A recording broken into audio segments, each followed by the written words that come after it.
തിരഞ്ഞെടുപ്പിലെ തോൽവിക്ക് ശേഷം ചേർന്ന 2 ദിവസം നീണ്ടുനിന്ന CPIM സംസ്ഥാന സമിതി യോഗം ഇന്ന് അവസാനിക്കും. പ്രതിപക്ഷ നേതാവിനെയും ഇന്ന് പ്രഖ്യാപിക്കാനാണ് സാധ്യത. അതേസമയം തെരഞ്ഞെടുപ്പ് തോൽവിയിൽ CPIM സംസ്ഥാന സമിതിയിൽ നേതൃത്വത്തിനെതിരെ രൂക്ഷ വിമർശനമാണ് ഉയർന്നത്.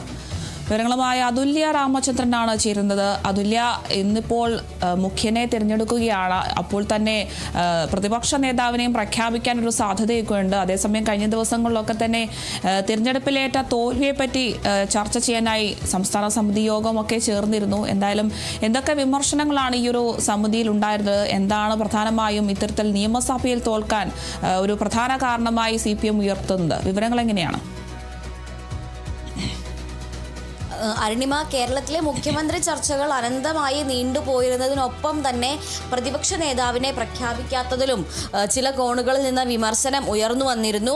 തിരഞ്ഞെടുപ്പ് കഴിഞ്ഞ ഇത്ര ദിവസമായിട്ടും 10 ദിവസം പിന്നിട്ടിട്ടും ആരാണ് പ്രതിപക്ഷ നേതാവ് എന്നതിൽ ഒരു തീരുമാനം ഇടതുപക്ഷ മുന്നണി അറിയിച്ചിട്ടുണ്ടായിരുന്നില്ല.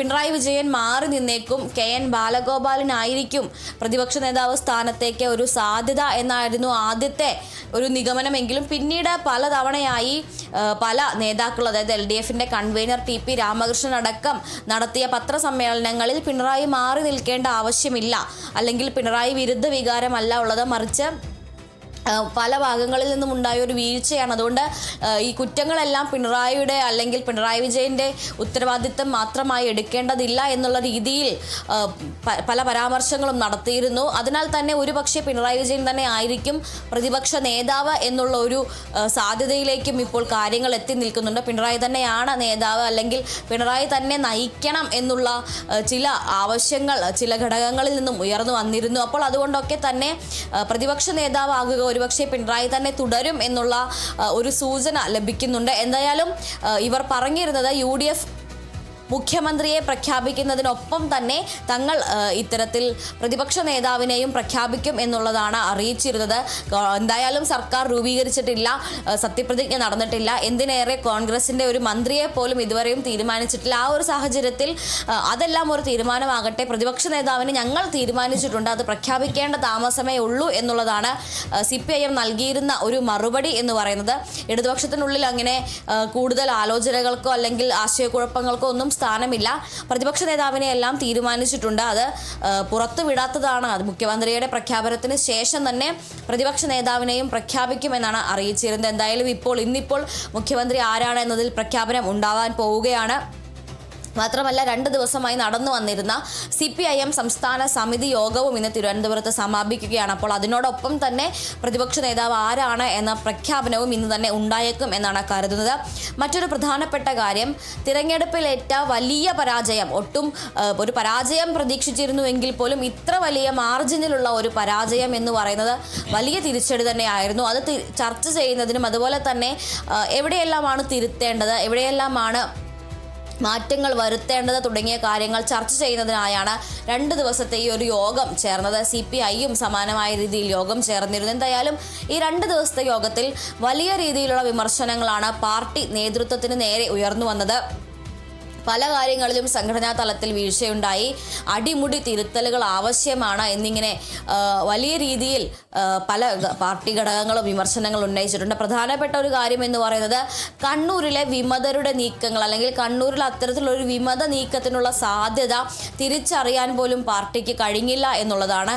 അതുപോലെ തന്നെ PK ശ്യാമളയുടെ സ്ഥാനാർത്ഥിത്വം, അത് ഇത്ര വലിയ പ്രശ്നങ്ങൾ ഉണ്ടാക്കുമെന്ന് മുൻകൂട്ടി കാണാൻ പാർട്ടിക്ക് കഴിയണമായിരുന്നു. കണ്ണൂരിൽ പല ഘടകങ്ങളിൽ നിന്നും, അതായത് ഏരിയ സെക്രട്ടറിമാരിൽ നിന്നും അതുപോലെ തന്നെ വിവിധ കീഴ്ഘടകങ്ങളിൽ നിന്ന് ഇത്തരത്തിലൊരു കലാപക്കൊടി ഉയർന്നത് തിരഞ്ഞെടുപ്പിൽ വലിയ രീതിയിൽ തന്നെ തിരിച്ചടിയായിട്ടുണ്ട് എന്നുള്ളതാണ് ഈ ഒരു സംസ്ഥാന സമിതിയിൽ ഉയർന്നു വന്ന പ്രധാനപ്പെട്ട വിമർശനം എന്ന് പറയുന്നത്.